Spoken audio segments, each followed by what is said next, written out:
Okay, good evening everyone. Thank you for joining. Now, I pasted some basic ground rules to make the workshop go faster and more smoothly.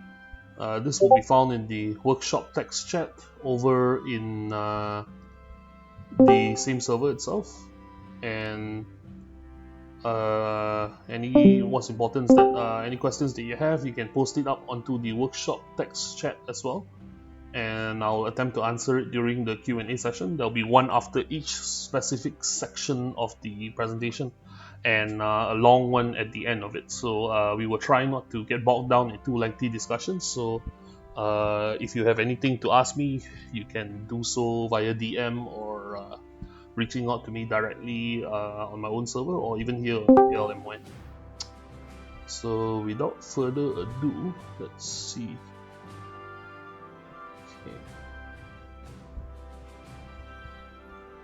Alright, let me know if you have any technical errors or if you cannot see the screen. Just let you know the workshop itself will be recorded during this entire session to post up on YouTube. So anyone who is late or misses it can be able to look at it later. Okay, so without further ado, this is DM 101. For those of you who are curious, the music in the background is by Kevin MacLeod. It's an album named Epic. Okay, so this will be the agenda that we are covering today. First one will be just getting started, how you can get started with your game, how do you make your first reach out to your players, how do you plan for the game, and so on. Then DM preparations, getting into the nitty gritty of preparing for the game that you run. I use the term DM, but GMs, storytellers, whatever system you're using, this would hopefully apply to all of that as well. Then next up will be something that's actually I feel is very important, which is session 0. That is when you get together with the players that have responded or identified that you will be playing in your game, and setting the expectations, getting ground rules in place, and so on. And finally would be some actual DMing tips and tricks, things that you should know, things that you should prepare for, and so on. Okay. So moving into the first slide, I'd like to start off with Wizards of the Coast. In the DMG, this is the disclaimer given. So I'll let you read that, give you a couple of minutes.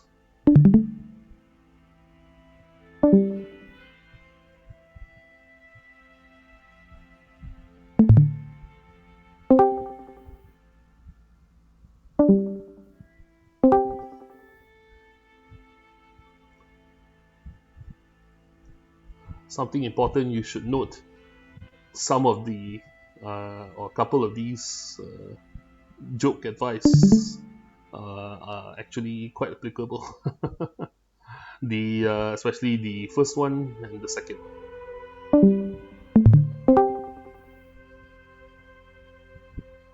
Alright, so moving on, we will now start with the first section, which is actually getting started on how to start running your first game.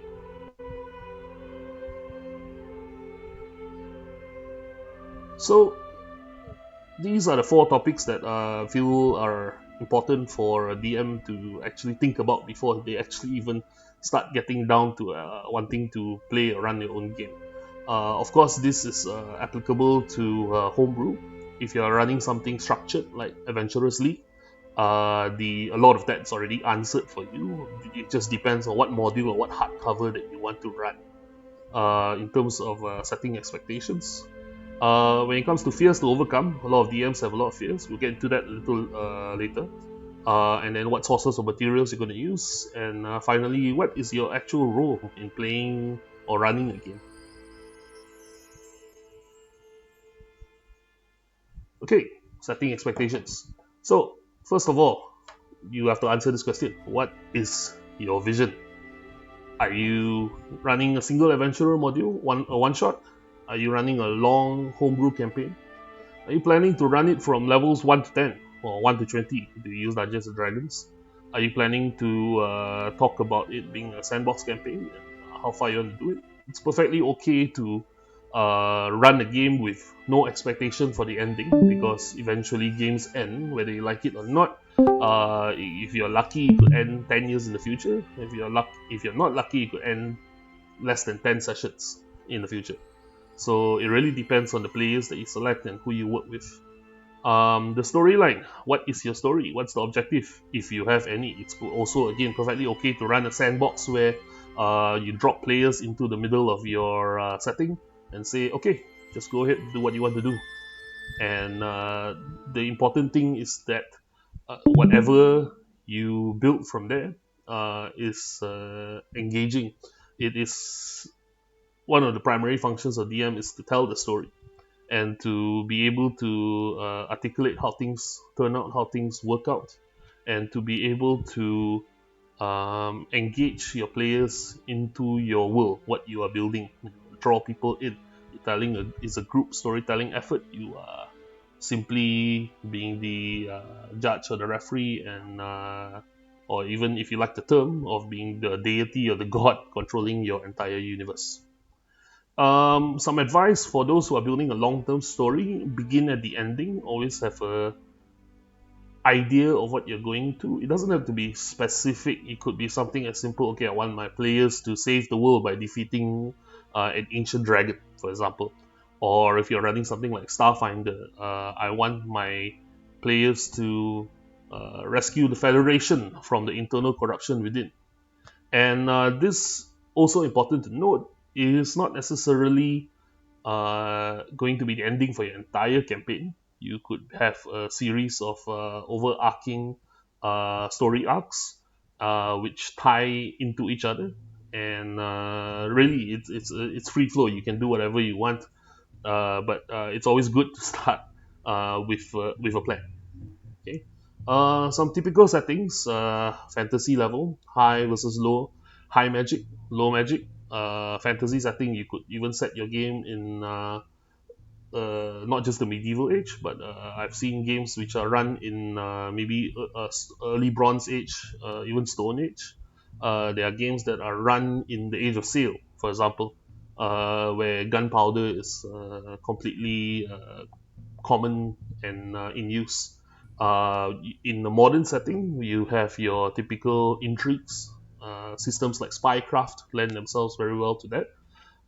The old D20 modern, which was released at the same time by Wizards as D&D 3.5, is also a favorite of mine. GURPS is a very good setting to run modern settings, and modern settings could be anything from a war story to a zombie apocalypse, to a typical detective investigation, or even film noir, things like what is in 1920s, people like Dick Tracy, if you know who that is. I'm a bit old, so probably some of you don't get the reference, but we're talking about things like black and white films, gangster films, Godfather, things like that. Technology setting is also important to figure out, high versus low. This also applies to magic.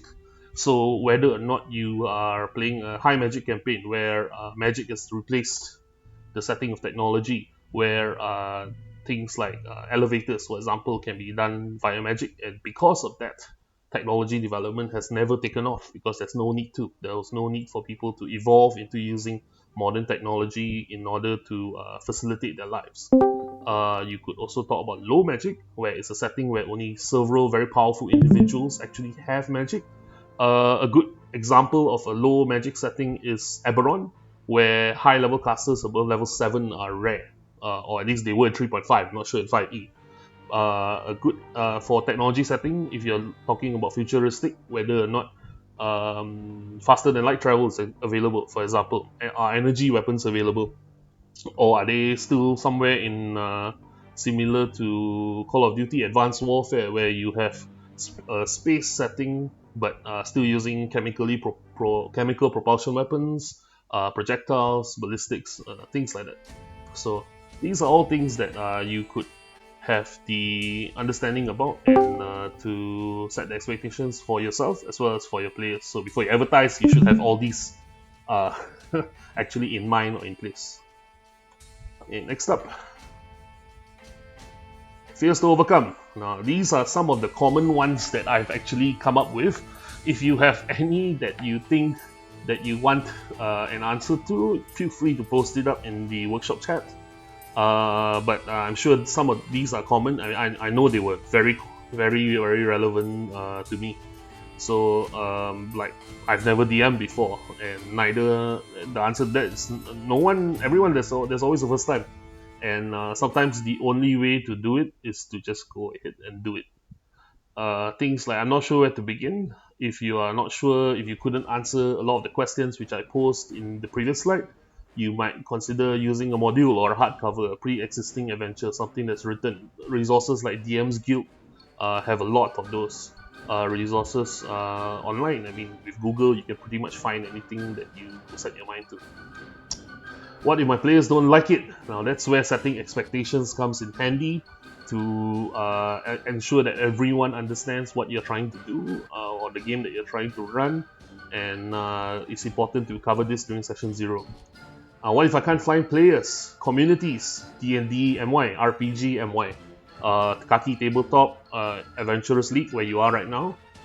Communities, friends, you can even start with just one player. If you can find someone who is gullible enough for you to suck into a game of D&D, why not? Because Epic Games have started that way.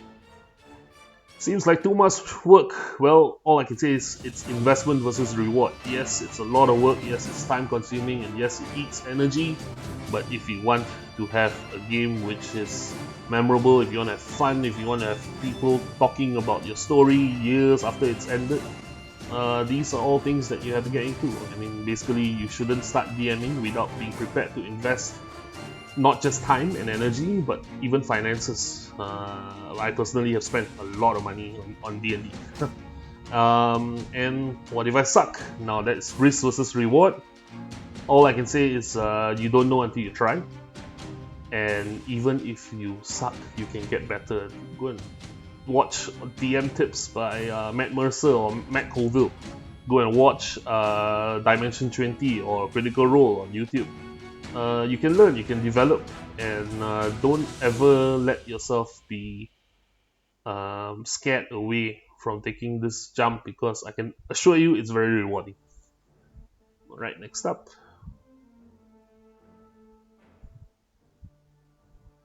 Alright, sources and materials, systems and rule sets. First of all, of course, what are you using? D&D, the GURPS, Storyteller, Call of Cthulhu.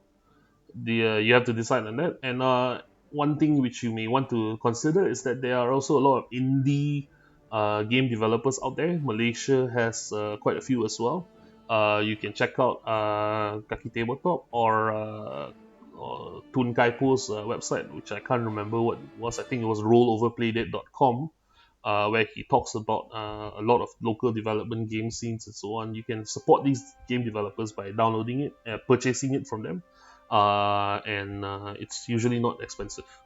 Online or offline, would you run it on tabletop? Would you run it on Discord? That's what we're doing now. I personally do a split of some games, well, most games online and one game offline. And that would also determine your level of investment in terms of time and energy. And of course, it's much easier to get players to play with you regularly online because they don't have to leave the comfort of their homes. But it's also more rewarding to play tabletop with things like battle mats, miniatures, and tactical combat, and so on. And of course, being face to face makes communication easier, makes things more fun, I would say. Next question is Theatre of the Mind versus Battle Mat. Well, this is up to you. If you don't want to invest in a Battle Mat, you can run it. Theatre of the Mind is fine as well. Do bear in mind that just using your imagination gets a little clunky when it comes to large-scale battles. It's hard to remember where everything or everyone is. You could use something like Roll20 or Foundry to do it online. Use a TV screen or a projector to display it to your players and so on. Next up, universe, homebrew or existing. Well, D&D has Forgotten Realms, Eberron, Exandria, Greyhawk, Dragonlance, etc. I've seen many DMs on Facebook that have come up with their own settings. They painstakingly draw their huge maps of their worlds, which city, and they put all sorts of details, their economy, their weather, things like that. And you can find a very actually useful and helpful guide to do that in the Dungeon Master's Guide, published by Wizards. I don't know of other resources of other settings, but using the DMG actually helps you no matter what system that you actually use. Others would be whether set on Earth, sci-fi. You can also replicate specific creators, authors, games, movies.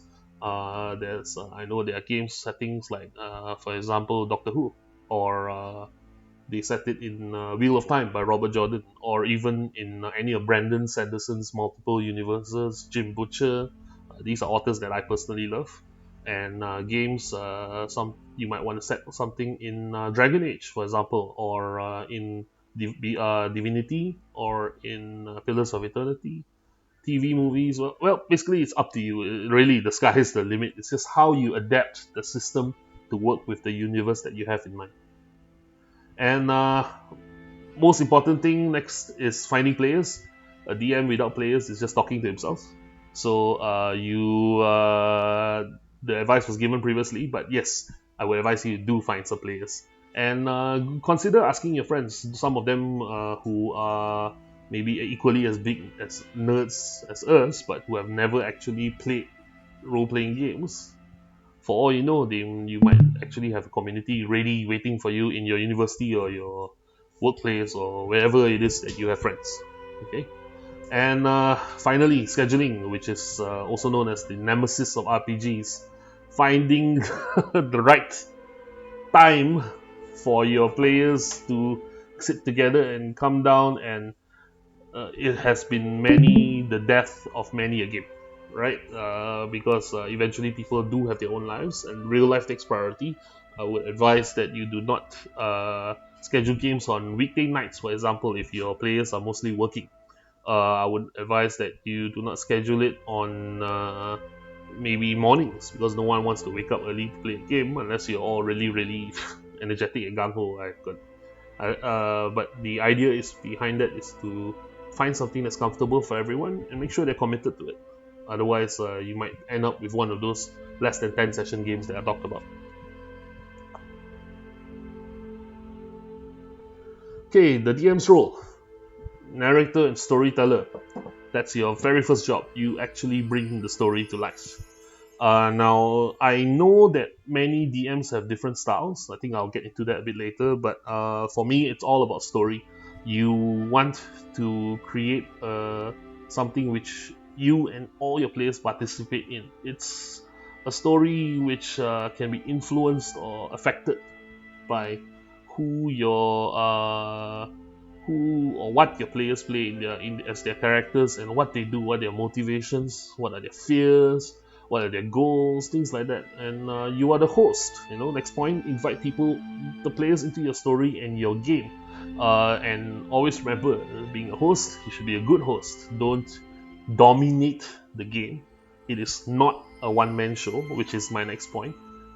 As I said earlier, a DM with no players is someone just talking to themselves. So always remember that your goal is to bring your players to a next level of fun. It's not a job where you are setting out to win. I think I cover that later. The DM and the GM is also the judge and the referee. You are the one who call the shots in the game. You make the rulings. Of course, you can feel free to use the rulings given to you by the system themselves as a guideline. I always say this, that the rules are a guideline. They are not hard and fast. At the same time, they have to be there. Otherwise, you are essentially just doing improv storytelling or improv acting, right? So, but do remember that one pro tip is that don't let a ruling bog down the game. Don't take 10 minutes to find out or to find out the rules by flipping through books, referring to references. That just slows everything down and it doesn't make it fun. What's important is that it's not your job alone to make the game fun. So don't take on all the responsibilities. Don't take on all the successes and failures. You are not to blame if 9 out of your 10 players suck, right? I mean, when I say suck, I don't mean suck as a player. I mean suck as a person. If they are basically violating the Wheaton rule, which means they are dicks or assholes, that is on them. At the same time, it was also your how do I say this? It's your understanding your players to know what they find fun, which we will cover later in session 0. And that would help your job and help everyone's job of making the game engaging and making the game a very memorable one and fun and everything else. All right. And finally, this is the most important thing. It's not your job to win D&D or any other RPG. You win RPGs by having fun as a group. If it is, please just stop playing RPGs altogether. No one wants someone who's an antagonist to be their DM. You are not there to throw dragons, Taras, beholders at your players in order to kill them so that you feel validated and empowered or whatnot. No, if that is your motivation for running an RPG, do not get into it. You'll just ruin it for a lot of other people. Alright, so that comes to the end of the session, and wow, no questions. Okay. I mean, if you guys have any questions, now's the time. Feel free to unmute yourself and just ask a question, or you can type it out if you like. How to find friends. Already mentioned, you have communities. Get into there, be part of it. I know people like Kenwood run a very good program called Good Day to Dice. There are cons. There are if you can't even find, you feel that you can't even find a game on the local scene, go international. Go into Facebook groups. There are plenty of them out there for Australia, Hong Kong, Philippines, whatever, or even US if you can match time, right? All those are available online. It's the information age. You have no excuse to say you cannot find friends or people to play with because it's all out there on the internet. Okay, what if you have a DM who's really out to get his players and who can't take criticism? Okay, well, please, first of all, don't be that DM. Okay, the idea of working together as a group is also being open to feedback, which I'll cover later. If you have a DM who's really out to get his players, well, it's simple. You don't have to play with that DM. I'm sorry, I know it sounds harsh, I know it sounds bad, but that if he really can't do it, and if you're not having fun, then what's the point? Why are you going to his house or the server or the local game shop and rolling dice and having a miserable time? It's it's you should talk to him. I don't say that you just walk away like that, but you don't want to have someone who is basically your enemy, right? You want someone who's your friend. You want someone who wants you to succeed. And well, yeah, that's what I can say. Yeah, find a new DM. You're right, Ian. By the way, Ian's a great DM. If you want, you can just go look for one of his games. Okay, this is important. Yes, you're right. First of all, as a DM, how do you not favor certain players? How do you remain impartial? Okay, first of all, you are only human. Don't beat yourself up if you find yourself being favoring a particular individual because you like the way they play or you like the way that they handle their character. That's perfectly normal. Secondly, do remember that you have to be fair. You are the referee, you are the judge. You are there to make sure that everyone has fun. It's no fun if only one guy gets all the fun, two guys get all the fun. It is important that you how do I say this? It's important that you remember that you are not there to make better friends or make best friends with one person that you're particularly interested in or you're particularly friendly with. You're there to ensure that everyone has fun. Essentially, that's it. And if you feel that you are getting biased towards one, then start focusing on others. Don't just focus on one. Maybe you're favoring that one person because the others are not as engaged. Find out why they are not as engaged. Is it a problem with your DMing style? Is there a different expectation? There's a problem there. You have to go and solve it. Part of being DM is to also be able to manage your emotions and to be able to resolve conflicts, resolve issues, and things like that. It's a bit sucks, but yeah. How do you tell a player that you don't like his PC? I would be build backstory, or perhaps the PC itself is chaotic evil. I would just say that you should have set your ground rules upfront. No chaotic evil is a very common ground rule. The second thing is you should just tell him, don't be blunt, do be diplomatic. Sometimes that you should ask a question like, what do you think your PC is, your character is feeling right now? Or what do you think? Why do you think your character is working that way? And talk to them offline. Don't make it a public issue. That's never a good idea. Or just sit down, have a discussion, understand, and work it out. I mean, end of the day, I know I harp on this a lot, but everyone there is there to have fun, And if his idea of fun is to be an asshole, then I'm sorry. I think you might have a problem, and you might need to. If he doesn't want to change, you might need to kick the player from the table. Yep. Okay. For a question from Zamin, you said that it's not the DM's job alone to make the game fun. This is something that I agree with, but how far do you go with this? Where should you draw the line and say, okay, I'm not bending over backwards anymore if you don't like the game? I would say that when that player, well, let me just reread this question. Where should you draw the line?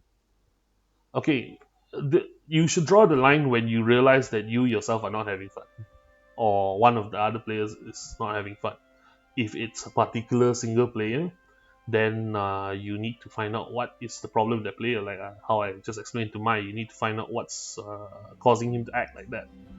If it's because of you, meaning that all your players are saying that they are not having fun, and it's making you not have fun, then perhaps you need to sit down and as a table, take the game, close the books, take the mat off, and talk. Go back to session 0 essentially. Talk about why is it going this way? What do you need to improve? What do your players need to improve? Have an open and frank discussion as a group. Okay. Well, we are. Oh, this is going much faster than I thought. So maybe it won't take 4 hours, which is a good thing. Any other questions? If not, then I will move on to the next section, which is DM preparations.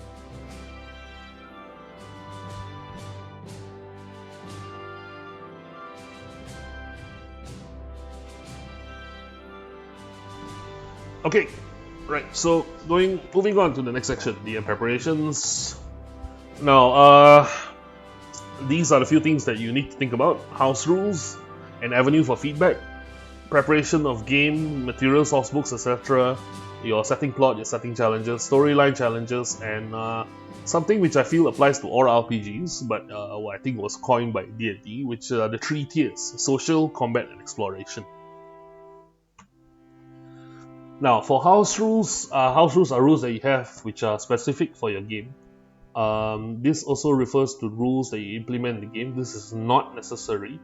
A good example of this would be in D&D, because that's the setting I'm most familiar with. If your character dies, how easy is it to cast a raise dead or a resurrection spell and get them back? The core rules say that you just cast the spell and you get them back, but for drama, perhaps you want to invoke a ritual, which is what Matt Mercer does for his game. You can also have things like initiative orders. Instead of having everyone roll for initiative to make things go faster, you just go by the initiative modifier and you go down the list from there. So all these are not necessary. The rules as written in whatever setting that you're using, or whatever rule system that you're using, already most of the time covers everything. Feel free, but again, the rules are a guideline, so you can always feel free to tweak or add or even remove rules if you feel that they don't necessarily fit the flow or the style of your game or the way that you DM or run the game, right? But you do have to take some position of authority. The DM or the GM has the final say, which I'll cover more in session 0. The reason for that is, again, so that you make the game flow smoothly and you make the game fun for everyone. If you are going to be, how do I put this, indecisive, or if you're going to be a bit waffling on that, then you just slow everything down. So it's often, and this is a rule of thumb that I use, a bad decision is better than no decision. So just make a call and move on. You can always look it up later. It's not a life or death matter. It's just a game, right? So coming back to this, house rules should make the game more fun or realistic. Yeah, don't implement a house rule because it is because you just want to implement for the sake of implementing one. Should make the game move faster, or make it smoother, make it more fun, or it should be more realistic. If you're taking a gunshot wound, or you're getting shot at and you get hit, perhaps it doesn't make sense to just deduct hit points, but it makes sense for them to have some kind of shock factor which slows them down. But don't sacrifice fun for realism. Which is something I feel needs to be said. So it's really entirely up to you. There's lots of guides out there, and there's lots of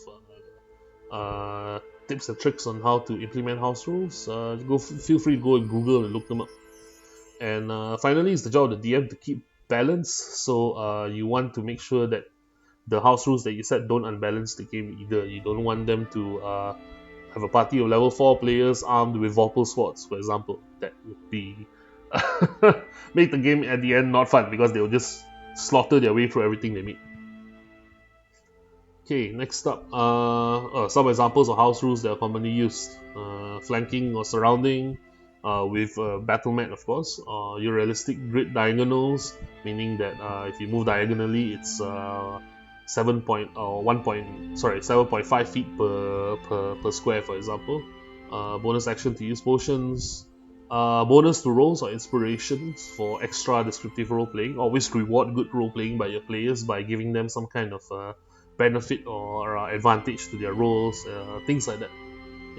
Meta gaming penalties in game. Yeah, this is a big one. If your character suddenly knows that there is a horde of orcs around the corner, for example, when it's specified in the module, take away the horde of orcs and drop in 2 beholders. No, actually don't do that. But what I mean is that what you need to do is to actually make it not easy for them meta game. They should not know, for example, a group of level 5 characters and encountering a ghost, for example, for the first time, should not know that the ghost is able to possess them.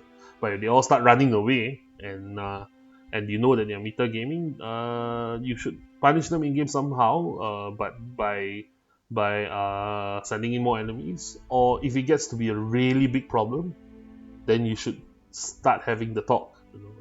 Please don't meta game. This is not beneficial or fun to anyone. Okay, the avenue for feedback.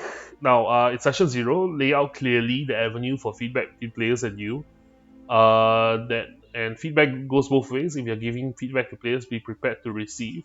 So, an example of this would be to say that, okay, look, if you have a problem with the rules or the way that I made a ruling, we can talk about it, but don't bring it up during the game. Let's have the feedback session after or separately. If you have a problem with me personally, let's not talk about it in front of everyone. Let's do it privately.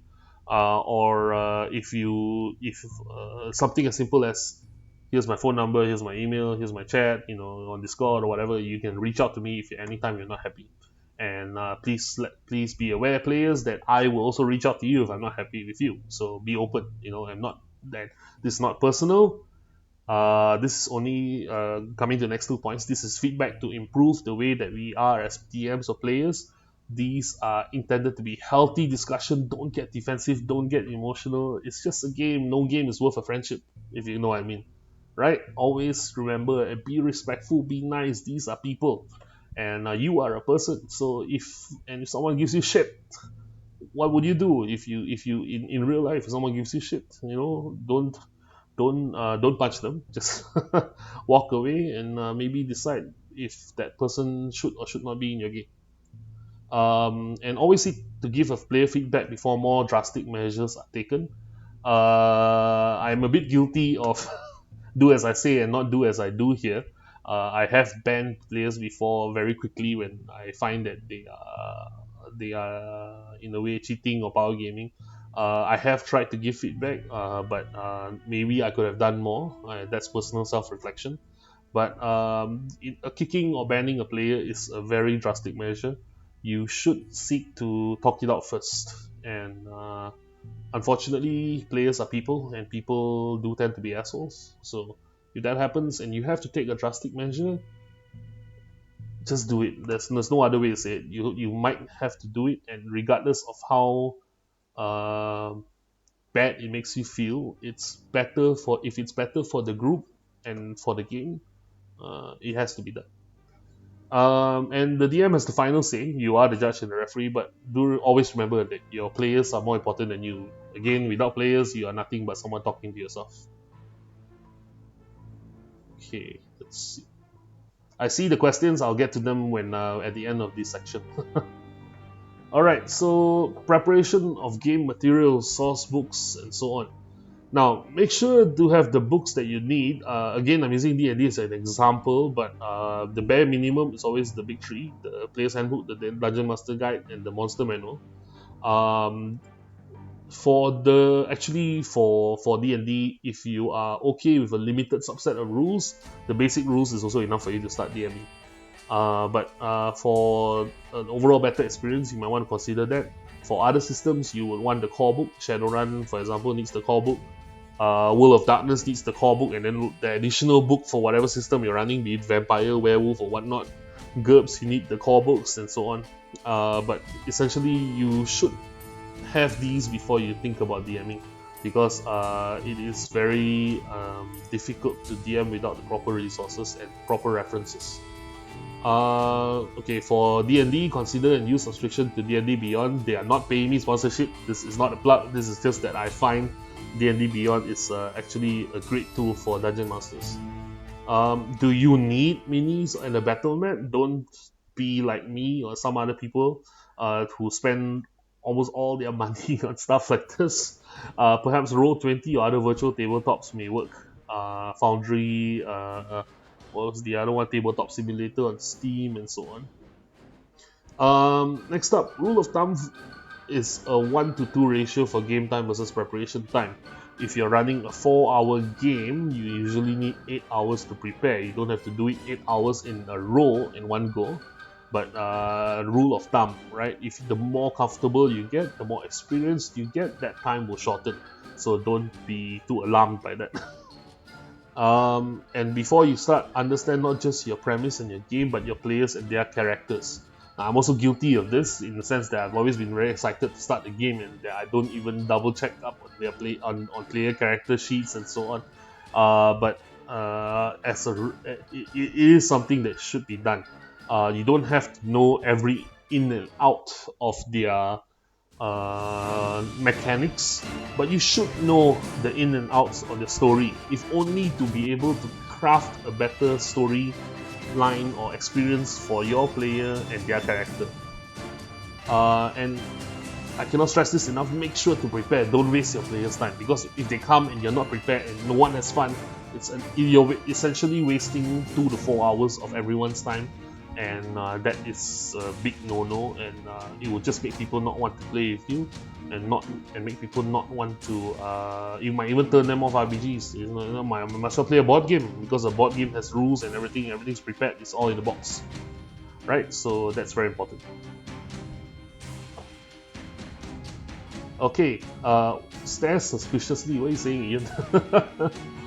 Okay, setting plot and challenges. Now, for all settings, now this one is something that you should think about. All right, and we're getting a bit more into the details. For all settings, there are always underlying tensions, political considerations, monster activities, and this leads into the next subject: actions and consequences. So, for example, you are playing in Forgotten Realms and on the Sword Coast, and Baldur's Gate and Neverwinter are about to go to war. And what are the underlying tensions? What are the political considerations? Why are they going to war? Why? What are they fighting over? Is there something working behind the scenes? Is there some third party player who wants the war for nefarious reasons? Things like that are things that lend flavor and lend tension and drama to your games. Monster activities. Now, this one comes into this: actions have consequences. Your players know there's a green dragon setting up a lair over there, and they decide, well, he's a problem for later, and they go wandering off and do their own thing. They come back 5 levels later and find out that the green dragon has set up an entire economy, ecosystem, followers, cities under its sway, and now that dragon is 10 times more difficult to take out. So that's what I mean by actions have consequences, non-action even more so. Leave a necromancer alone and go wander off into the nine hells, come back and he's got an army full of zombies, vampires, ghosts, or whatever. And things like that should be reflected in your world and campaign. Things like that should be prepared by you ahead of time. You should think about these things before you start the game. So make the world realistic. Think about individual locations, industries, agriculture, supply routes. All the things are written there. No town exists on the map just so that people can go adventure there, right? There is a reason why the town is there. There's a reason why it's lasted as long as it has. There's a reason why that castle's in ruins and they got to go explore the dungeon there. All these things are nitty-gritty details that you should look into and explore before you dive into the game. Now, you don't have to flesh out everything. There's always room for improvisation over preparation, but these are basic things that you prepare so that no matter what your players do, you know what's going on in the world, because at the end, it's your world. Be creative and give leeway into allowing players to have input and make changes to your settings. A good example is in the game that I did. Oh my god. For those of you in my game, the game that I did last week, I had to pull something out of my butt and say that there is a delicacy called stink bugs, which is like durian. Some people love it, some people hate it. And that was in response to a player simply asking what's the most exotic food that this location has to offer. So always be prepared to make changes, always be prepared to let them have input. The reason for this is that it makes everyone feel inclusive. It is not a game which is your own, it is a game which is a group effort. And what they do has big impact, and what they do has effect upon the world, and that gives it ownership and makes people that much more intrigued and engaged and more willing to play. uh, keep notes about your NPCs, locations, consequences. I'm also quite bad at this because I'm more of an improvisational DM than a detailed DM, and I always have to remind myself after every session, write down what happened, write down the notes, so that if they come back and players come back and revisit something, then they don't catch you unprepared, like oh, thought you mentioned that there's this, and oh yeah, I forgot because I didn't keep notes. So that's important. And then now we go into storyline challenges. We were just talking about settings, so storyline challenges, was something I talked about a little earlier. Oh, Ian, sorry, I didn't see your message. Go ahead. Please feel free to interject. Okay, can everybody hear me? Yes. Okay, so I think Aaron has covered the setting and the world building. Another thing that is kind of unavoidable for us dungeon masters is actually reading up on the source material. There's no going around reading for example, the Forgotten Realms. We need the Soft Coast Adventurers Guide. You need to read that. You probably also need to read up also the adventure books in relation to the Soft Coast, such as the Waterdeep, the Dragon Heist, and also Dungeon of the Mad Mage, as well as Baldur's Gate Descent into the Avernus. Because you're going from those other adventure books, you're going to learn about all the other regions and what's in those cities and what are the current issues in those cities, right? Who are the guards? Who are the politicians in charge? Who are the governors and all that, right? Yes, you can make up things on the way. You can probably make up a village that is off the map somewhat, but when it comes to canon and probably for certain players who are really into the lore and they would read up on Forgotten Realm canon stories and novels, there's no going around reading all this source material. You will have to read, right? But again, do it slowly because the amount of material is just way too much, and so just take it a step at a time. All right. Right. Thanks, Aaron. No worries. Thanks, Ian. Yeah, actually, I forgot to cover that. Thanks for catching that. Yeah, do be aware that we are all huge nerds because we are all playing this, and nerds is not a bad thing. So yeah, some of them really are into the lore, and they will challenge you if the lore does not seem to match what they understand, and you should have an answer. The answer because I said so is not a good answer. So Ian's absolutely right. Do read up on your settings if you're using a pre-existing setting. Make sure you've done your homework. Okay, where are we? What is your overarching? Okay, sorry, storyline challenges. What is your overarching goal for the campaign? What you need to know is you should have at least in mind what is your overarching goal. As I mentioned earlier, it could be something as simple as defeat a god. Or it could be something as in-depth as, okay, they have to stop these two countries from going to war. After that, they will find out that these particular two countries have a hidden secret, and this hidden secret will lead them to this, and then they will do spell jamming and transport into another universe. It's up to you, but just think about that before we start the actual game.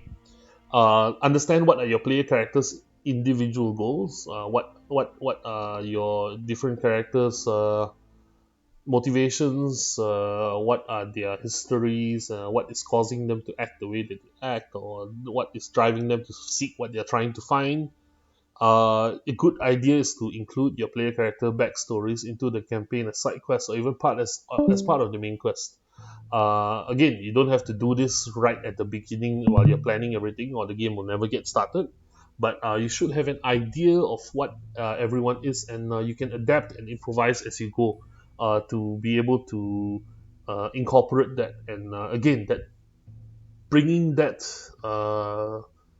player backstory into the campaign makes it that much more engaging and that much more attractive for players, and invested make the players invested into the story and want to see it through to the end, which leads to great long-term games.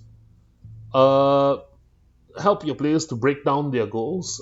This one also is for your story. There's perhaps should be short-term goals, medium-term goals, long-term goals. A good exercise in this or reference to this would be the Heroic Chronicles in the Explorer's Guide to Wildmount, which is a source book released by Wizards of the Coast for D&D 5e.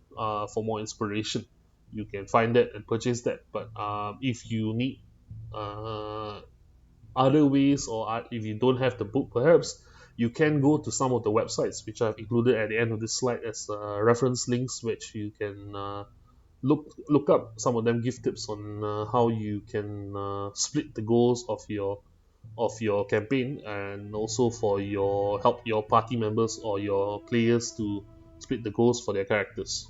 Uh, so other things like great build-ups and risk versus reward. Perhaps they start something as simple as, I've encountered a village which is under goblin attack, and by defeating the goblin, suddenly you find, they're not just a random goblin tribe or group of bandits, but there's a bigger push going on, perhaps by the drow who are planning an invasion of the overworld from the Underdark.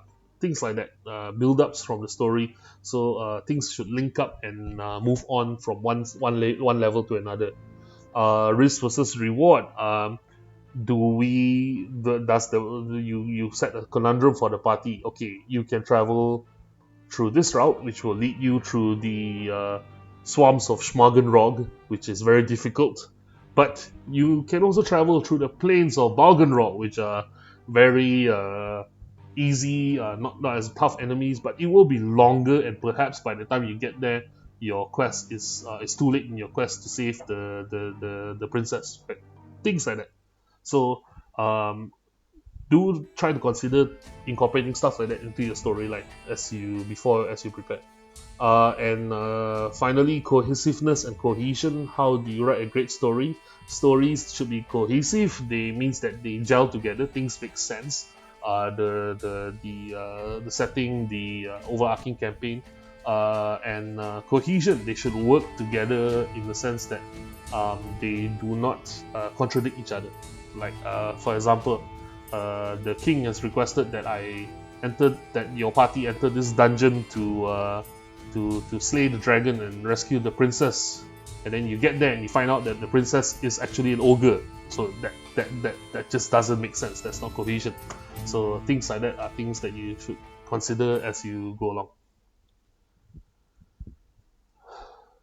Okay. Okay, this is a very long section. So the three tiers of D&D. Social. Social encounters are very simple. NPCs all have wants, needs, dreams, desires. Think of them as actual people, characters, things that you come to life. Social encounters grant experience. So, like for example, if they resolve a quest via social encounter, it's no less great achievement than winning a battle against the evil guy, the big bad evil guy. Instead of destroying the devil, the Death Knight at the bottom of the catacombs. For example, they find out that the Death Knight is actually trapped there by a curse, and and the curse is tied to himself. And by talking to him and showing him the error of his ways, he repents and he flies out, his soul goes into the afterlife and finds peace and redemption. That is also a great win for a party. Next up is make your NPCs memorable. Don't fall into the trap of easy stereotypes. Orcs are not inherently evil. Goblins are not inherently cunning or sneaky. Perhaps your fair Prince Charming is actually an evil villain in disguise. For example, Prince Han from what's that his name? The sleazy prince guy from Frozen. Yeah, that's an example of a stereotype that was turned around. Another good example was, for example, goblins are viewed as sneaky, cunning, and always wanting to steal anything that aren't nailed down. Perhaps the reason that they are that way is that their culture says that it's a community culture where everything is shared. There's no such thing as personal ownership. That's why they just pick up and use whatever they want, and then they leave it there for the next person to pick up. So they don't have any concept. So when they go to a town, they just take things. People say, "Oh, all goblins are thieves." That's breaking a typical stereotype. And remember that social encounter always usually leads to good RP. Good RP deserves good rewards. You can decrease the DC of a difficulty check or the whatever they have to roll to succeed. You can decrease that gate if they make a very good role playing encounter. For example, they describe the way that their character jumps across a chasm in a very cinematic way. Okay, perhaps I can make that easier for you now that you described it that way. Awarding advantage or inspiration, that is a D&D what's the word for it, a D&D system, but you can also apply that to other systems. The additional in-game rewards, perhaps they for example, they persuaded a bad guy to see the error of his ways so well and they rolled very well, and therefore because of their great speech, their bad guy suddenly becomes their ally instead. uh, wow, there is a lot of questions. Okay, make your let's see, where are we? Sorry. Yeah. Conversely, poor RP or disruptive play, also known as murder hobos, deserve consequences. If your players go around stealing and killing everything, the next town they walk into has the entire city watch waiting for them. That's an example. Or they just describe they just do something out of character for their character. A good cleric of Pelor decides to murder random citizens for no particular reason. He should lose his powers. And when I say poor RP or disruptive play, I do not mean that if your player doesn't know how to roleplay well, if he's new, for example, that you should not punish that. You should teach him and encourage him how to play better. Okay, next up, combat. Combat, remember to provide a solid challenge for your player. CR or challenge rating system in D&D is broken if you do not use it correctly. This is specific to D&D. I think the rule of thumb is 8 normal encounters per long rest, 4 difficult, 2 deadly. So, for example, I have a DM I think who is currently in the chat room, where he has complained that after every encounter that we want to take a short rest, and then after every 2 encounters we want to take a long rest. So that unbalances and breaks the game. So you should introduce things that perhaps make it difficult. If you're taking a short rest in a dungeon or a long rest in a dungeon, that will be really hard because wandering monsters may just walk into your camp every night. Now, if you plan to have less, when I say less, I mean less encounters per rest, you can safely increase the difficulty or the CR, but you can experiment, but do remember to leave it out in case you don't want a TPK. For example, you throw a bunch of mind players at a level 4 party and you think that they can do it, but they suddenly end up, oh shit, they're going to die. So what you can say is that instead of killing them, the mind players capture them for experimental purposes, and therefore they wake up in cages and they have figured out a way to escape. TPKs can be a good thing, a way to trap your party into the next chapter, for example. I'll cover that more later, but what it means is that sometimes, but again, sometimes you could use that as part of the story. Your entire party dies, and then they wake up in the afterlife, and they have to find a way to go back to their bodies. Things like that.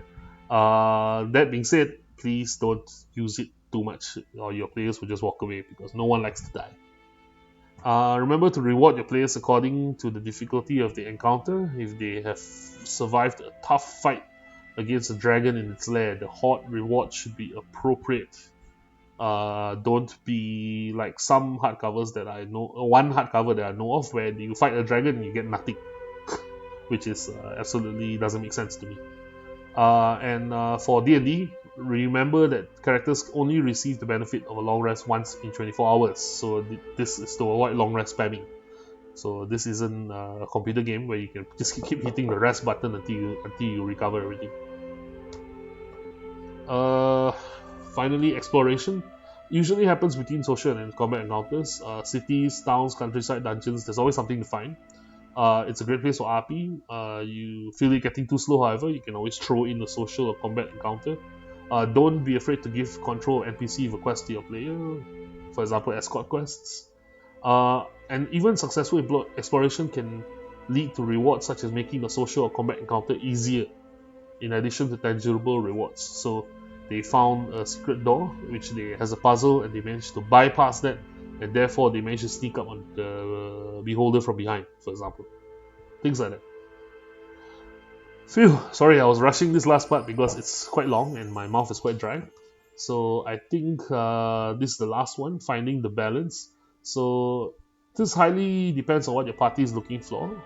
This will be explored in session 0, but basically you should have a talk with your friends or your players to understand exactly what kind of campaign you're looking for. High combat, high social, high exploration, things like that. Or what do they prefer? Do they like to have all three, but they like more combat, for example?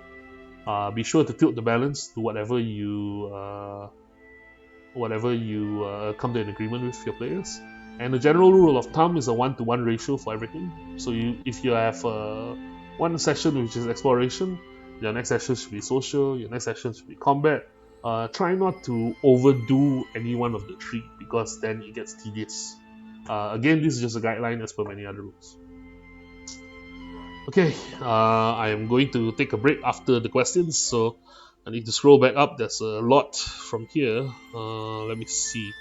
I think, okay, Kara Melcat had the first question. Are there any rules that you should set for the table? Like to ensure that the players play nicely? Yes. Set basic ground rules. Ensure that your players keep an open mind. A good example of this is that just something from the social website Quora. It's called BNBR, which just means be nice and be respectful. Like respect each other. Be nice to each other. Don't be a dick. Wheaton's first law, right? Don't be there to cause disruption. Um, just set ground rules like don't raise your voice, or if you've got a problem, let's talk about it after the game. Don't discriminate against particular players. This is important, especially when you come to games like systems like Adventurers League, where you might have players coming who do not know each other, right? No sexist comments, no religious comments, no racist comments, things like that. That's yeah, you should set those rules to answer your question. Kiara, what if the ghost possesses them and forces them to attack their players? But that player refuses to attack and instead does things that try to heal the ghost, and essentially nonsense thing that is out of what is meant for the player to do. Very simple. If they do that, take control of that player, because technically that player is no longer in control of their body. So if you trust that player to role play properly as to how his player would act, or how his character would act when he's possessed or charmed, then you can let that happen. If you're not sure, you can let him try, but if he starts doing that, then just take back control and then explain later after the session why you did what you had to do, and perhaps talk it over. Maybe if he feels that maybe he just doesn't understand what the mechanic is about. Um, Fidgets on okay. How do you deal with someone who Zamin? How do you deal with someone who meta games during combat? In the past, I had to make custom monsters because one of my players kept looking them up on his phone and saying things like, "Oh, this monster has only 75 HP and we've already done 80 damage, so the DM must have made a mistake." Well, it is sometimes a sharp rebuke at that very moment is what's required. Please don't meta game. Just tell them straight to their face. Uh, oh, this monster is already 75 and we've already done 80 damage. No, I did not make a mistake. This is a tougher monster than what you thought it was. But generally, things like this should be dealt with in either in an open session or a one-to-one outside of the game, where you talk and explain why metagaming is no good and how it ruins the fun and immersion for everyone else, and generally treat it as any other negotiation with a problematic player. When I say punishing metagaming in game, that is reserved for more subtle things. If you are doing something so blatant, then that is an issue and you should already address it. Okay. How do you deal with? Okay, they're done already. All right. Thanks, Leon, for answering all these questions. Let's see. a more elegant way to handle that kind of issue. Well, again, sometimes you just have to call them on it. Are there any more questions? Let me just see. Shrek was sorry, that was just the first example that came to mind. Okay, let's see. Change the description of monster, assumptions to beholder. Question: if I have a player who doesn't like to RP, should I allow him to go? I don't like RP, so my character is gonna sit in the corner, stay quiet. Or should I try push him to join the rest of the group? Uh if they don't like to RP, what are they doing there?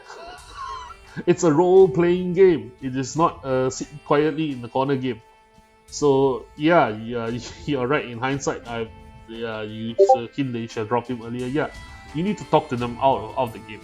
Like, seriously, dude, if you don't like to if you don't like to role play, what are you doing in a role playing game? Should you perhaps make way for another player, or maybe you find more fun elsewhere because it's just bogging down everything else. And this comes to something which I didn't really intend to cover in this session, but sometimes you do have to just talk to a player and decide to part ways. Always remember that you are the DM. It is your privilege to have whoever you want at your at your table. You don't have to be forced to take a player at your table if you don't want to. It's surprisingly cathartic. Yes, it is. No.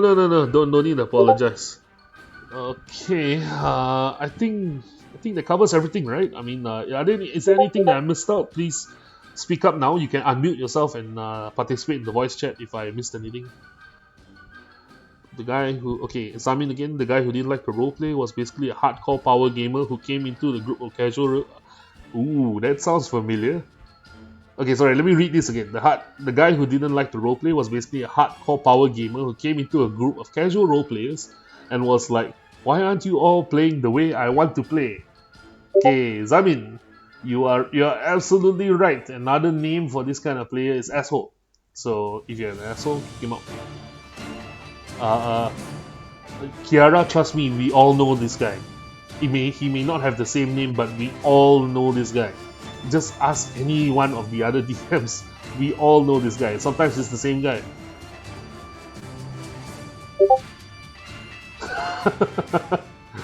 Yeah, I think we are talking about the same guy. Alright, okay guys, I'm going to take a quick 10-15 minute break. I need to use the washroom and have a drink. We will be back shortly. Feel free to continue chatting. You can use you can unmute yourself and actually have a voice chat if you want. But do bear in mind that this is still being recorded. Thank you very much.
Okay, we are back. Let's see. Any other questions?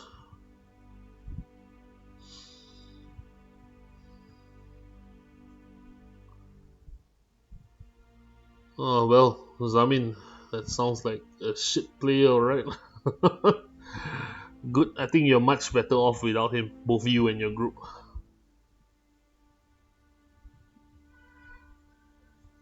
Let's see. Yeah, it's not only your responsibility to ensure everyone has fun. Everyone needs to participate. Let's see. Anything else? The guy who didn't like to roleplay was basically a hardcore power gamer who came into a group of casual role players and was like, "Why aren't you all playing the way I want to play?" Yeah. Because it's not about you, dude. That's why. Okay. Oh. Alright. So I think if that's it, yeah, I'm pretty sure it will. I mean, it will. If a player like that is gone, it can only mean things will get better. Okay. Proceeding. Thanks for waiting for me. Now, session 0. This is something important, which sadly I think it does get neglected sometimes. However, I think it's getting better because everyone is learning the importance of doing this.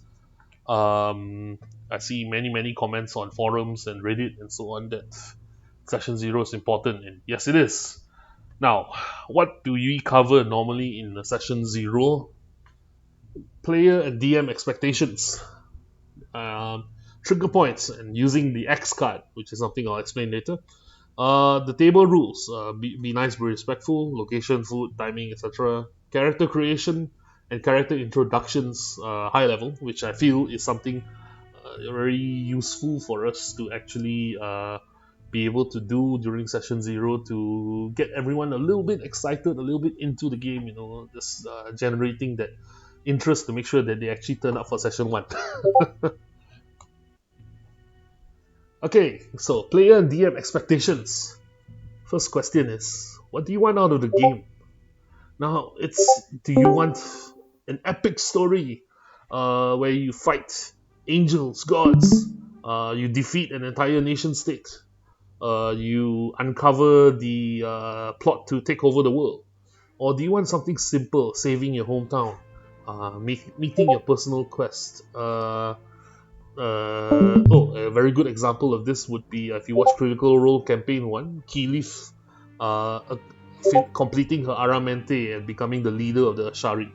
If you don't watch that, basically means a particular character successfully completing a personal quest and ascending to become the leader of a people. Now, it's important for DMs and players to be on the same page when it comes to this. You don't want your players to be expecting one thing and you expecting another, or you providing another. So I find it's important to actually draw up, or even if necessary write down, and have everyone commit that this is how it's meant to be done. At the risk of sounding too corporate, perhaps meeting minutes is something that should be done, although that's really formal and you shouldn't do that unless you absolutely have to. If you have mature players, you don't need to do that. Now, what do you and your players prefer? Again, high RP, high combat, great story, memorable villains. Talk about it. Now, if it's don't force something that you feel should be the way it's done. Don't force, or don't let one of your players force the way that he or she thinks it needs to be done. Uh, it should be a group consensus because ultimately it's a group game, and when you actually get their buy-ins and have them feel that their feedback is valued and respected, and as it should be, by providing them what they want, then you get a group of much more dedicated players and a much longer lasting campaign. Get to know each other, do introductions, especially if it's a new group. Talk about your experiences in RP, talk about just even sometimes just general things, nerd out over your favorite books or games or movies or TV shows. just have a more social gathering during session 0. You don't want everyone to feel awkward around each other. That generally goes away the deeper you get into the campaign. But when you start out, it's important that everyone has a say. Everyone has a voice at the table saying what they want, what they expect, what they know, and how they want to see the game turn out. Agree on the matter of conflict resolution. Here's where we talk about okay, for things that are about the rules. For example, I always tell my players, if you feel that I made a wrong ruling, you can call me out on it. However, I will not take 10 minutes to go and look it up. I will listen to you. If I can confirm it within a few seconds or even a minute, then yes, we if I'm wrong, I'll admit it. Let's go with what you said. However, I may just say, okay, look, sorry, right now it's a very critical point and a very tension moment. So perhaps we just go with the way that I rule it now, and we will revisit this at the end of the session. So this is the point in session 0 where you set that kind of expectation. To say that, okay, if you're not happy with the way that I DM, come talk to me. Let's have a phone call, let's have a face-to-face discussion. Well, with MCO, phone call is probably the right way to go. Any way that you feel that is the proper medium for having the discussion, this is something that you should specify during session 0. And finally, you agree to win D&D or the RPG by the simple rule, having fun. Make sure everyone's on board. The social contract that exists within the dynamic of the group is to have fun. That's why you're here. Don't play a game if it's not fun. Next up, okay, trigger points. Now, be aware of trigger points for various players. This is important. I cannot stress this enough. You should implement something which is called an X card mechanism. An X card mechanism is simply a representation of a timeout. I've had a DM who actually just scrawled a huge X on a piece of paper and put it in the middle. Anyone wants to take it, they can just grab it and wave it so that you know that the X card is being called. This is referring to trigger points. Now, this one comes into any sort of sensitivity for people. There are players who don't like racism. There are players who don't like excessive violence or sexual harassment. I've had someone who I talked to before who told me that she does not do well with fiends, so I should not have a game which involves fiendish activity, demons or devils. Some don't like ghosts. Some are easily triggered by overly graphic descriptions of combat, for example, which comes back to excessive violence. And this is something that I think should be set at session 0. Everyone should be asked this question. If they do not feel comfortable to share it, you can say, okay, if you don't feel comfortable sharing it in the open, no problem, come talk to me later, so that I know what ground rules to set during the game and throughout the entire campaign. And of course, this is for inadvertent references. Intentional references by the DM or a player is a very disruptive act. In fact, it's a hostile act. It's something which is really, really bad, and you really need to put your foot down on this. If it's you, I'm sorry to say you should not be in any kind of social setting or gaming, even if you find some sort of sick sadistic pleasure in triggering people. If a player does it, get rid of them. There's no point in keeping them. In fact, that would be one of the very few or rare occasions where I would say you should just immediately just dump them if you can see that they are intentionally triggering this and taking some sort of sick pleasure out of it, right? That guy needs help, basically. That's what I'm saying. And again, all trigger points should be identified and agreed upon right here and right now at the session 0. So if they don't feel comfortable, you can have the private talk, but this should always be done before the campaign starts so that no misunderstandings occur. Okay, table rules. They cover many forms, but basically refer to real life rules at your table. For example, metagaming imposes penalties. You should specify this clearly at the start of session 0. Payment to the DM. Some DMs take payment. Some DM take tips, like me, for example. Some DM do it for the joy of it, but perhaps they want to start a group fund where people can contribute to buy resources for the game. Who would want to bring food? Is it a voluntary thing? Is it something we all agree on? That each person takes turns. Then things like being nice and being respectful, um, bribing the DM allowed, things like this. But these are individualistic and very determined by yourself and your group of players. But do remember that session zero is the time to bring all this up. You can bring up um, the rules later during the campaign if you come across them, but generally you should have an idea what you want to implement. This also should be covering situations that relate to your player trigger points. So we player A does not like excessive descriptions, so no one described like, oh, I shoved my knife into his whatever and it pops out or whatever. You know, don't do that. So this is where you need to cover that. Punctuality and rules of players missing sessions. This is something that I forgot to do in one of my games, but it should be covered here as well. Generally, how do you award experience points? How do you award rewards and treasure if your players miss the session? What happens if the players consistently miss a session? Do you say you miss 3 sessions in a row? Then we will have to have a talk on whether or not you are able to continue playing, and so on. And then finally, creating a safe environment for role playing. For example, don't giggle or make fun of people for role playing. Generally, this table is a place where people are free to experiment, be weird, and try things that might not work. And they should be all totally without judgment, right? For example, don't make sure that everyone feels safe and comfortable. For example, my brother has Tourette syndrome, and he doesn't play RPGs, but he does play a lot of board games. And one of the rules that he and his friends set in at the very start is that no one make funny jokes or judgmental things about his Tourette's, because that's something he can't control. So that also covers things like basically don't make fun of people. Let's have a nice, safe playing environment so that everyone feels comfortable. Okay, character creation. Now, ideally, you should have discussed this with your players and have some ideas of what their characters will be before this session. So, if not, this will be the time to do it.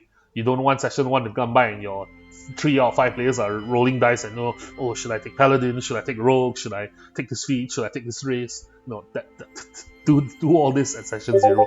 Make time. Help new players who do not know how to RP or who are new to the system or new to the lore to create their characters. If it takes a longer time, consider having this done between session 0 and session 1. Personally, I try to do it before session 0 so that at session 0, when it comes to face, you can iron out the kinks. Remind players if needed on the style of play that you agreed upon. For example, high combat games should not have characters that can do nothing in fights. So you got this really charming bard who can talk his way out of a jail cell or sell ice to the Eskimos, but he in the fight he just goes stabby and dies. Right, so that is a no. So this is the place where you talk about this and I work it out with your various players. And this is also where you open it up and arbitrate and rule on questions that come up. Like I said, that trust me, they will come up. Questions will be raised. For example, if I do this, if I do that, if I make this character, what will his background have an impact upon the rest of the party? Things like that. So this is where you should address all these at session 0. And finally, once that's done, it's time to do character introductions. Now, not a lot of DMs or would agree with me, but I say that session 0 is the time that you want to introduce people. You might even consider a short RP session. For example, in my most recent game, I had in session 0, I had the characters all appearing stage by stage into a tavern and describing themselves, introducing themselves, introducing how they look like, how they walk, how they talk, how they sound, things like that. And this is a time as well for you as a DM to identify potential issues that may come up. You may want to look and see who tend to dominate the conversation. who tends to be quiet? Any confusion over the rules or settings? Any one character that perhaps may not seem as well fleshed out or rounded out as the others. Now, the time to address all this would be the time between session 0 and session 1. But ideally, you as a DM, you should be taking note and making notes of all the things that you actually identify during this period. And dealing with players, I think we've covered some of it already. If you want to do in depth, we will probably look at it in the next session, DM 201, if that ever happens. Okay, so end of that section, which was quite short. Let's do questions and answers. Let's see.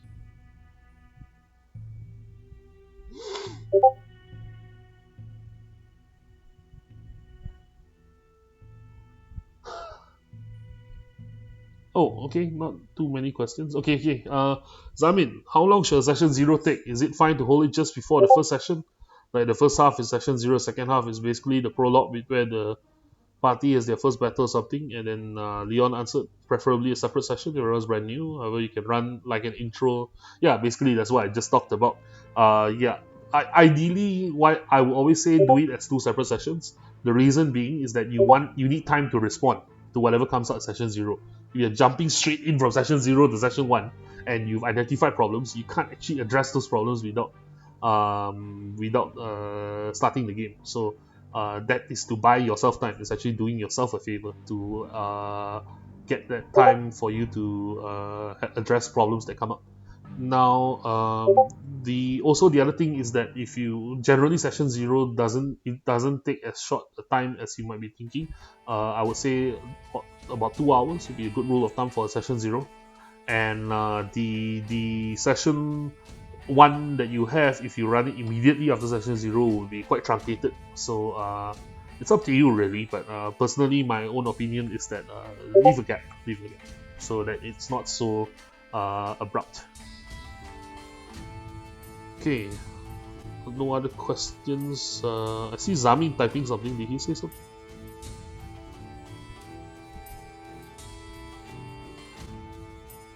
Well, no lah. You say it looks like you screw up your new campaign. No, bro, don't worry about it. This is all just advice. It doesn't. If you can run with it, you can run with it. This is just tips and tricks. You don't have to necessarily follow it. You can still have a great campaign. Yeah, Kiara, you're absolutely right. There is no wrong way to DM. Except if you're an asshole, then that's wrong. Right? Don't be that DM who throws a terrace at his players because he absolutely hates the idea that they've defeated all his monsters so far.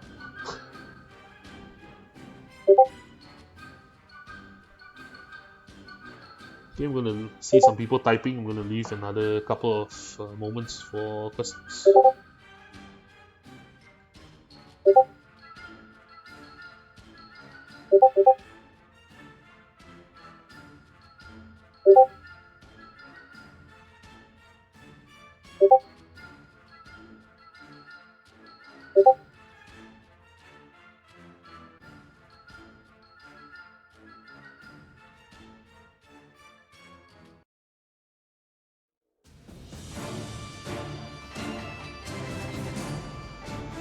Okay, Yuki, if you do a campaign that's set in a hardcover, would Session 0 also cover the setting and history of that world? Yes, if you want to do it then. Personally, I would say that you might want to create a group chat or whatever where you can just dump in walls of text where players can take the time to read up the lore and the setting. But Session 0 is also a perfectly viable place to do that, to do an introduction, to cover that, and then also cover any questions that they may have. However, I would do that after all the other things that I mentioned earlier. So that would sort of be like your trailer intro, as what Leon or Commoning Dragon said up there, as to how you want to introduce your players to the setting. Okay, if there are no other questions, we will go into the final portion of our workshop, which is actually great because this is going way faster than I thought it would. Actually, DMing. Now, okay. So what Ian covered earlier is where I cover it now. Knowledge of setting and world building, knowledge of rules, improvising, adapting, and being flexible. DM style, they also known as there is only one Matt Mercer. In-game management, how not to TPK or to use TPKs constructively, and how to win a D&D.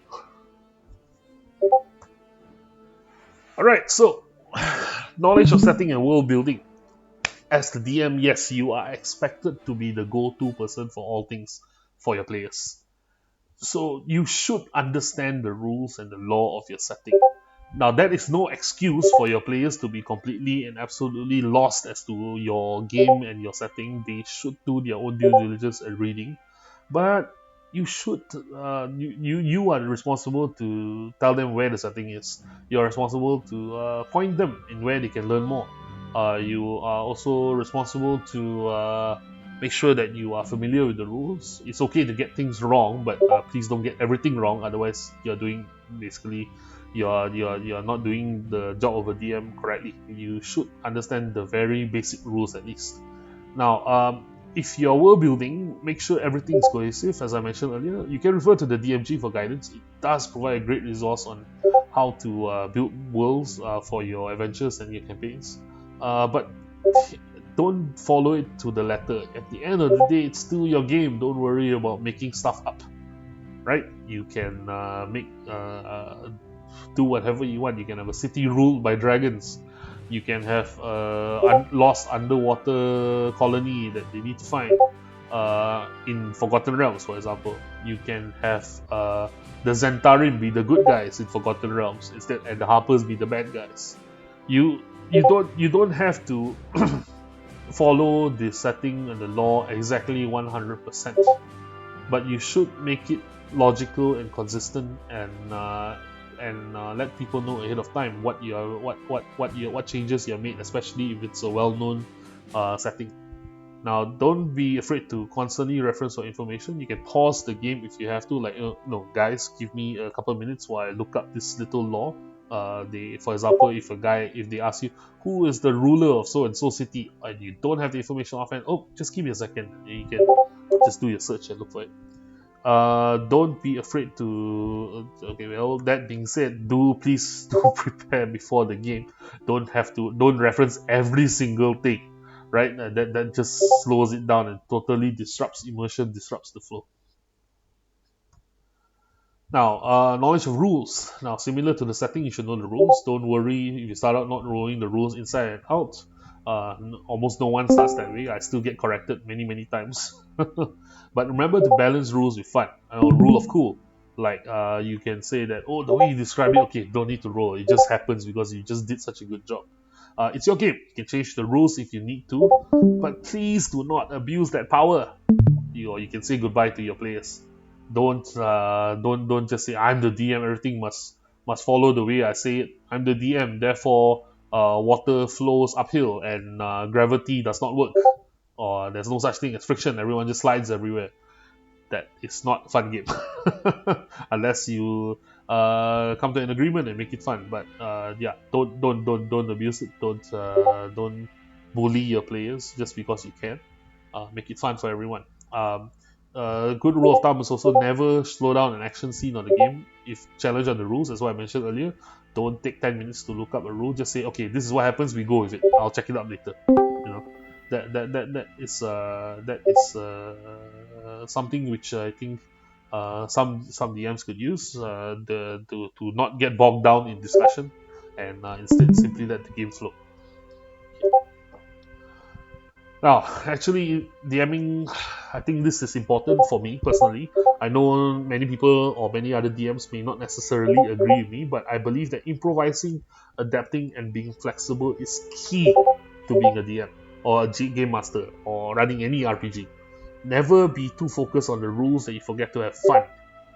And I cannot stress this enough.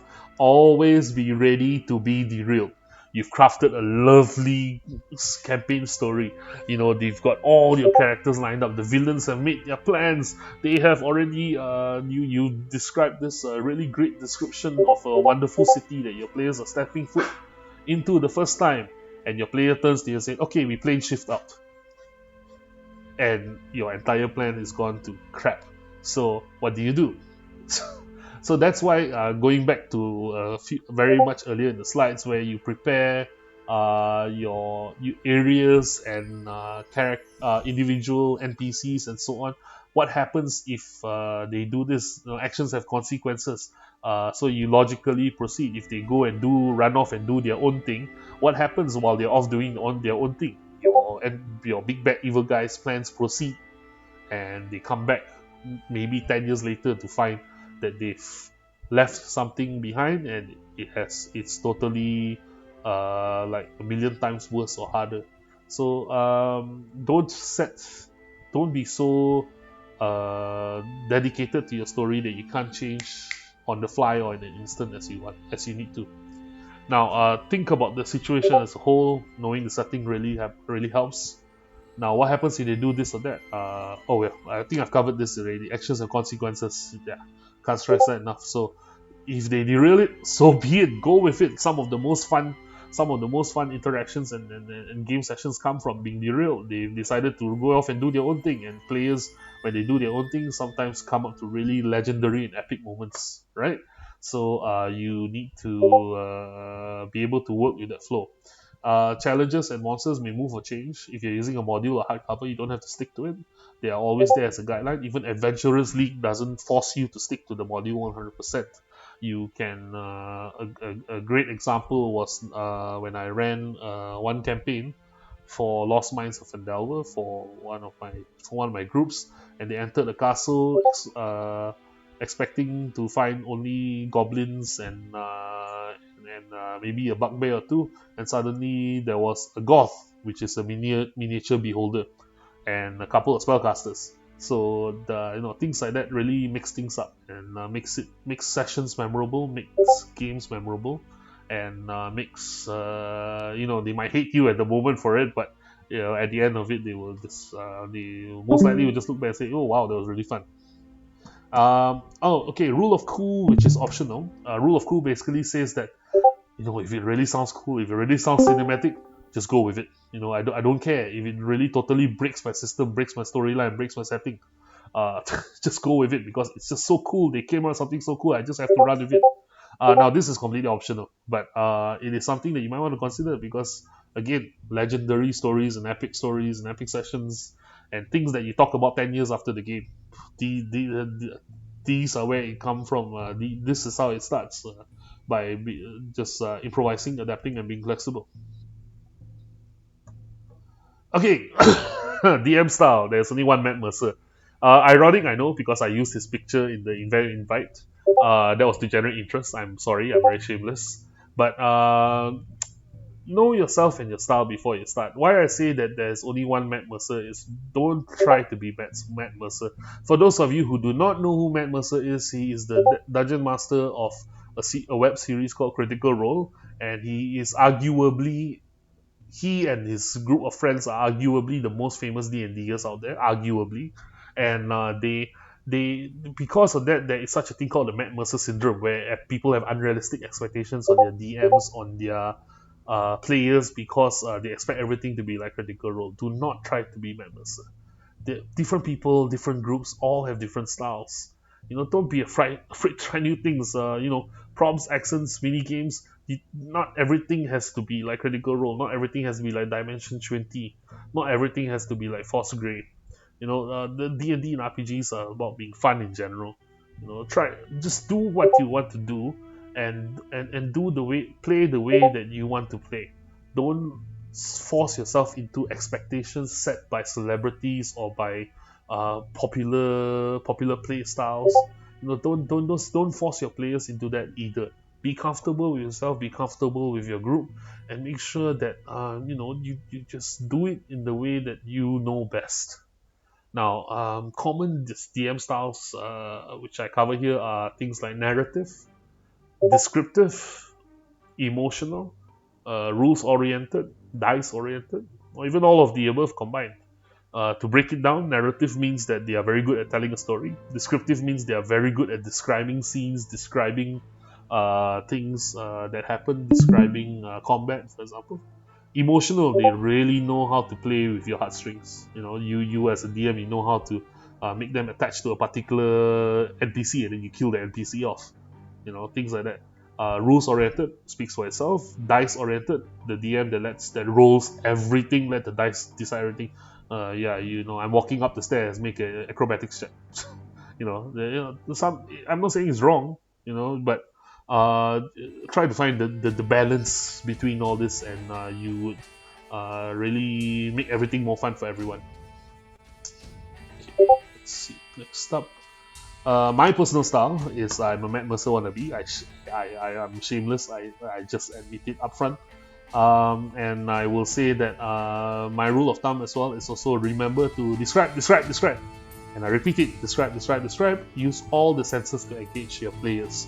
A good rule of thumb is that when they step into a new environment or a new place, cover the senses. What do they see? What do they smell? Do they taste anything? What do they feel? What do they hear? And then you can also add emotional things to tug on your heartstrings. If you're like saying that, you step into onto a beach and it's peaceful, the waves are crashing upon the shore, smell of salt air fills your nostrils, and as you open your mouth, you taste the tinge of the salt as the spray hits you across the face, spattering you and your skin with a cool droplets of moisture, making you feel cool despite the hot sun that's above your head. In the middle of the day, you hear the cry of seagulls calling as they fly to and fro, and in the distance you see a small speck, perhaps a wrecked ship. You're not quite sure at the distance, but as you look along the white sandy beach and you feel the grains of sand crush between your toes, you perhaps would like to make your way there. Things like that. That's how you describe a scene. That's how you describe and engage your players. Now, do avoid the dreaded overlong DM monologue, or worse, the DM just ending up talking to themselves for the whole period of time. When I say talking to themselves, I mean like the party walks into a tavern and the bartender, the barmaid, and the customer are having an ongoing banter session. It's basically you as the DM talking to yourself, representing different characters.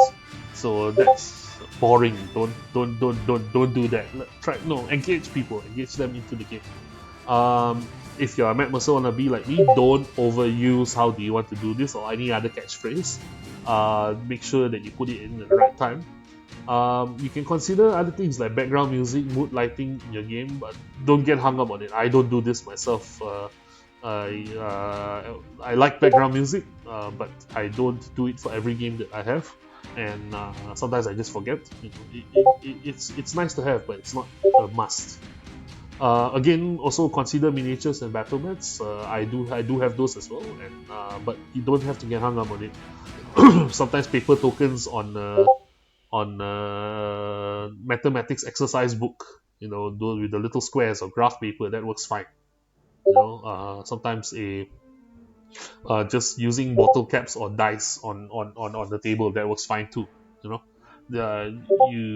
don't really have to be locked down into any particular style. It's just what makes the most sense and most fun for you and your group.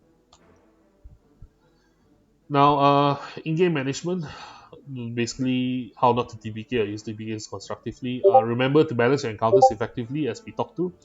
If you're just starting out as a DM, it's perhaps safer to stick to modules and their written encounters. You can tweak it a bit, but by going by a rule of thumb, if you follow written modules or hardcovers, their written encounters, generally your players would win, and win quite easily at that. I think a lot of us DMs, especially those in Adventurers League, have had that experience.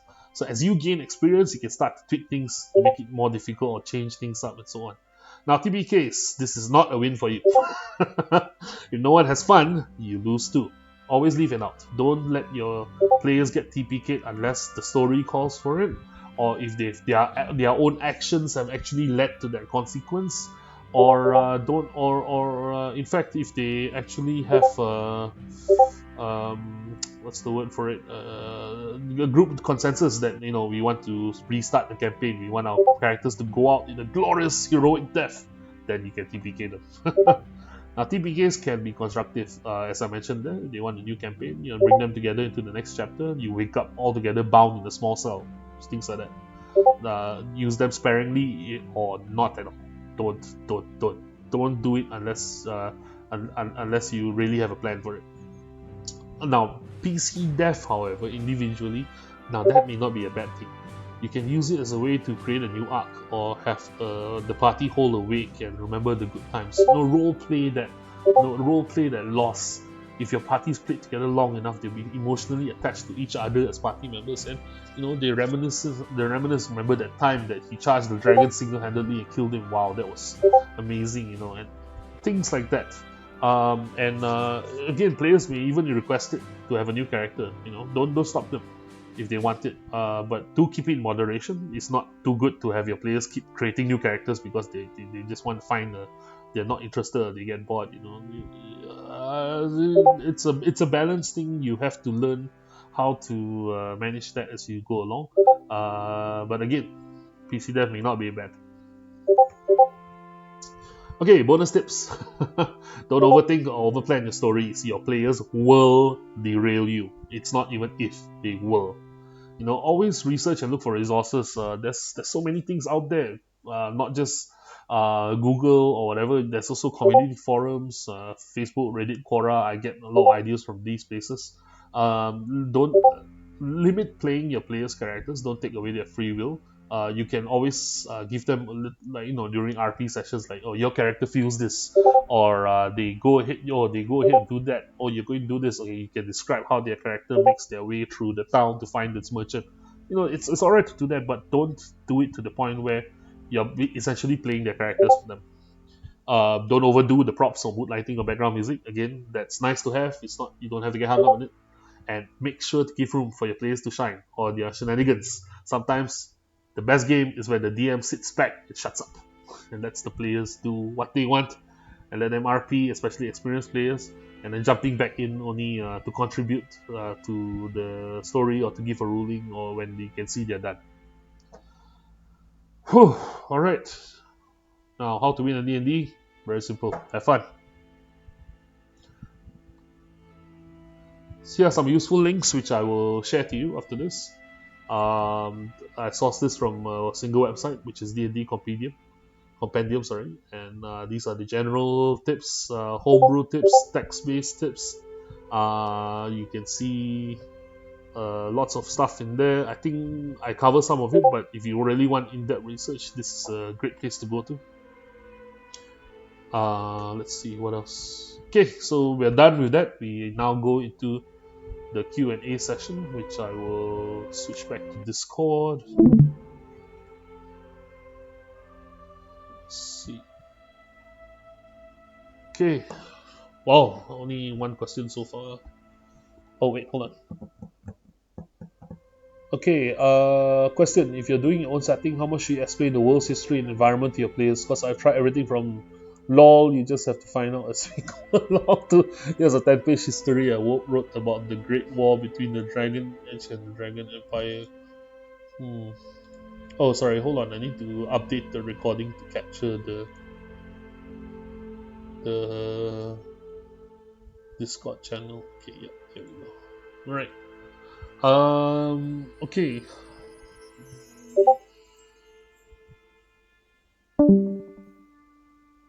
Well, I would say that's up to you. How much do your players know, or how much your players should know?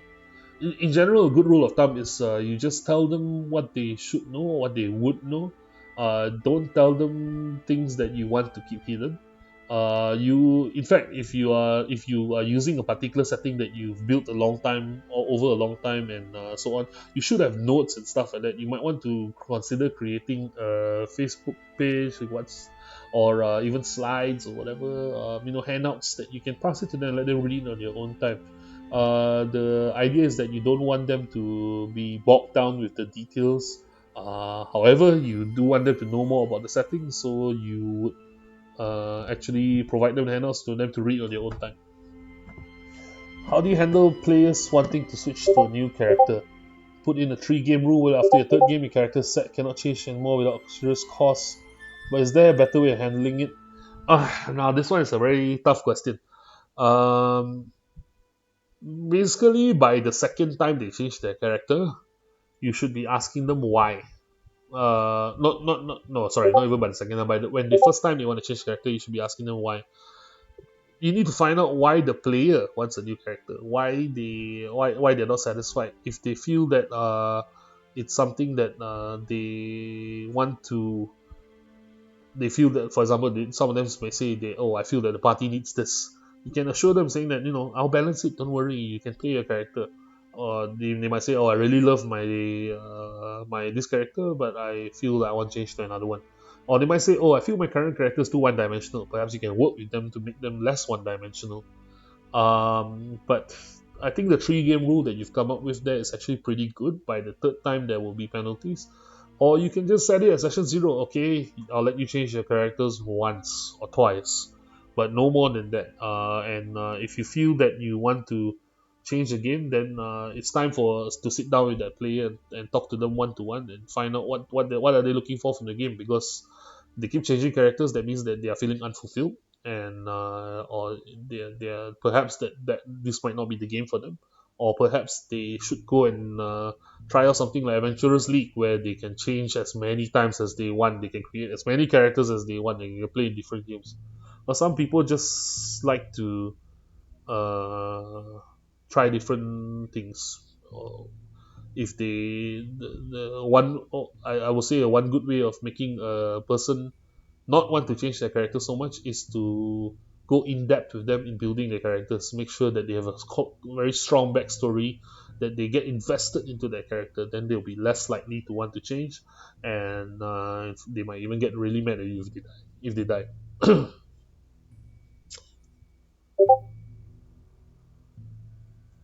um, Oh, sorry, I didn't see the second one. If you had a situation where you don't like playing this class, can I try a different? Yeah, yeah, that's fine. I mean, you don't. The reason that's what I said. If they do it too often, that means there's something beyond that. If there is something, if they just want to try a different class, sure, sure, why not? But make sure that you sit down with them, especially if they don't really understand the rules. Explain to them the pros and cons of each class, or you can even help them with their character creation. What sort of character do you want to play? Do you want to play someone who's really good in combat? Do you want to play someone sneaky? Do you want to play a magic user? And you help them build their character so that they are satisfied with what they get. How do you encourage players who may be a little shy or not just speaking up as much as session as the others? Well, don't call them out directly. You talk to them one to one, or even ask them straight. Hey, so, Mr. A, what is your character B doing? Or you ask them, so what do you want to do? And they shrug and they say don't know. Then make something happen to them, make something happen to the character, and then they have to respond. You don't. I'm not. That's not calling them out directly, but you're putting them in a position where they have to play the game. You again, communication is key for all DMs. Communication is key for all player-to-player interaction, DM interaction, and so on. So, talk to them.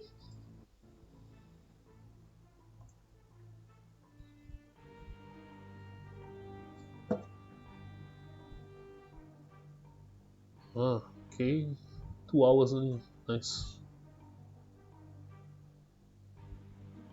I mean, guys, feel free to do voice chat if you want. I mean, the session is over. I think I'll put the slides up. Just give me a minute.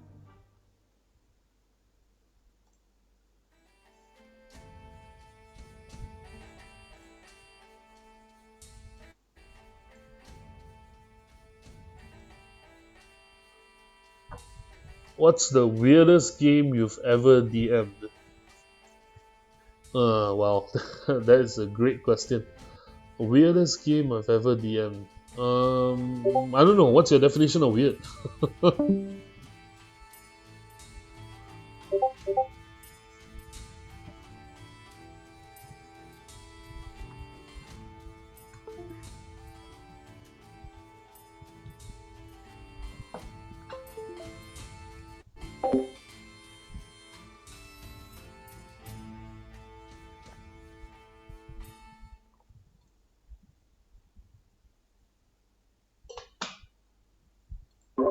Well, You mute yourself, is it? no, I muted myself. Yeah, while taking a drink. But what's the definition of weird? What do you mean by weird? Yeah, yeah, that's weird. No, actually, no. Come think of it, that's not weird. That's something a typical party would do. It's just something totally random that you never expected.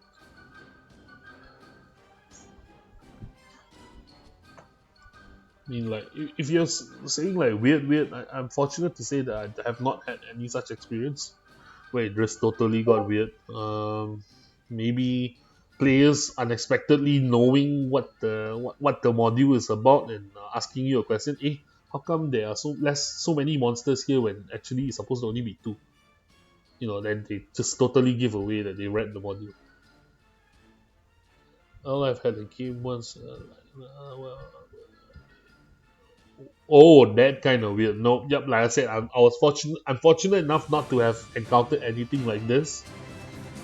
But man, seriously, yeah, I would cancel it too if I was in your shoes because creepiness is a no-no.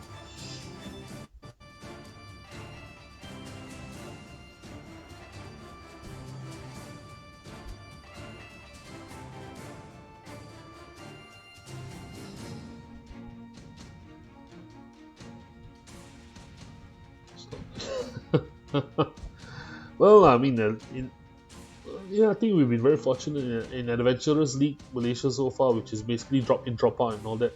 We don't have a lot of weird players, if any. Um, I've not had any weird games as a DM. I've had weird games as a player, though. Yeah, yeah. Which I will not go into detail here.